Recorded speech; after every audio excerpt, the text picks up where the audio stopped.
The Fish and the Ring.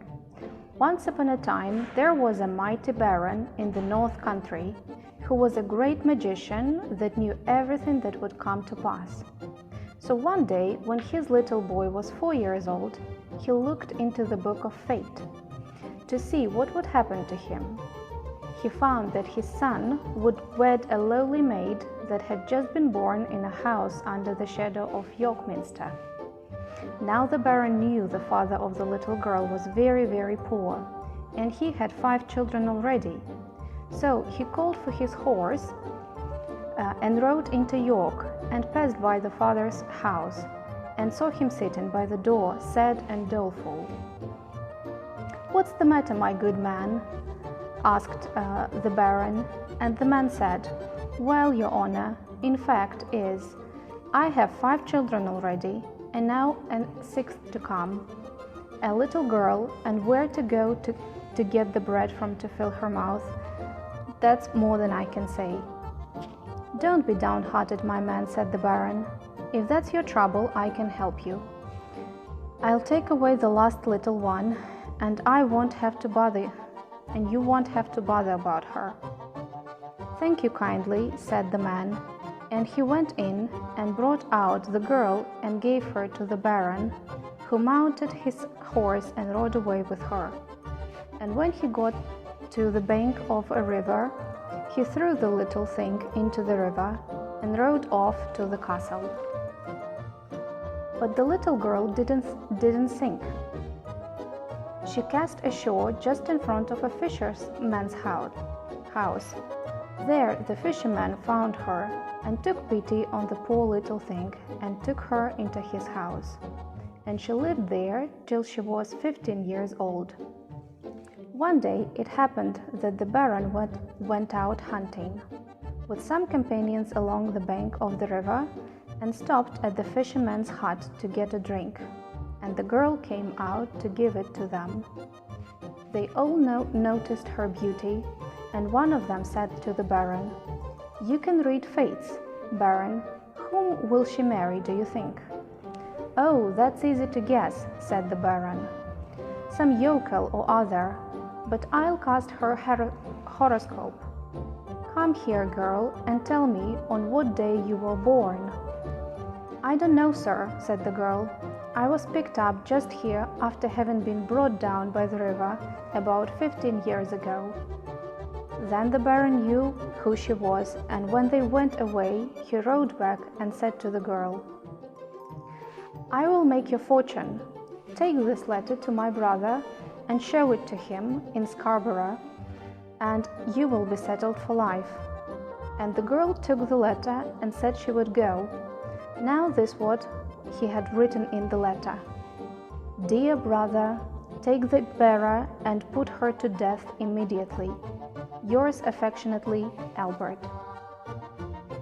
So soon after the girl set out for Scarborough and slept for the night at a little inn. Now that very night a band of robbers broke into the inn and searched the girl, who had no money but the note. So they opened it and read it and thought it was a shame. The captain of the robbers took a pen and paper and wrote this letter: "Dear brother, take the bearer and marry her to my son immediately. Yours affectionately, Albert." And then he gave it to the girl. So she went on to the baron's brother at Scarborough, a noble knight, with whom the baron's son was staying. When she gave the letter to his brother, he gave orders for the wedding to be prepared at once, and they married the same day. Soon after, the baron himself came to his brother's castle, and what was his surprise to find that the very thing he had plotted against had come to pass. He took out the girl for a walk to the cliffs, and when he got here all alone, he took her by the arms and was going to throw her over, but she begged hard. "I haven't done anything," she said. "If you will only spare me, I will do whatever you wish. I will never see you or your son again till you desire it." Then the Baron took off his gold ring and threw it into the sea, saying, "Never let me see your face till you can show me that ring." And he let her go. The poor girl wandered on and on, till at last she came to a great noble's castle, and she asked to have some work given to her, and they made her the scullion of the castle. Now one day, Baron and his brother and his son, her husband, were coming up to the noble's house. She didn't know what to do, but thought they would not see her in the castle kitchen. So she went back to work with a sigh and set to cleaning a huge fish that was to be boiled for the dinner. And as she was cleaning it, she saw something shine inside it. And what do you think she found? There was the Baron's ring, the very one he had thrown over the cliff at Scarborough.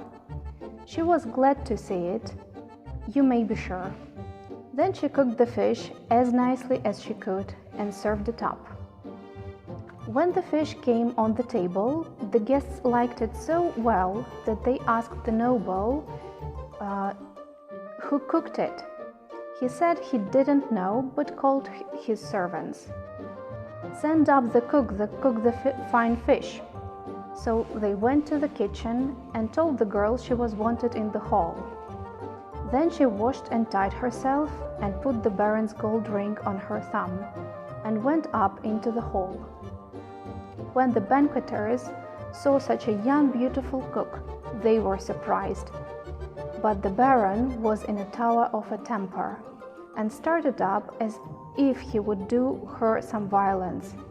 So the girl went up to him with her hand before her with the ring on it.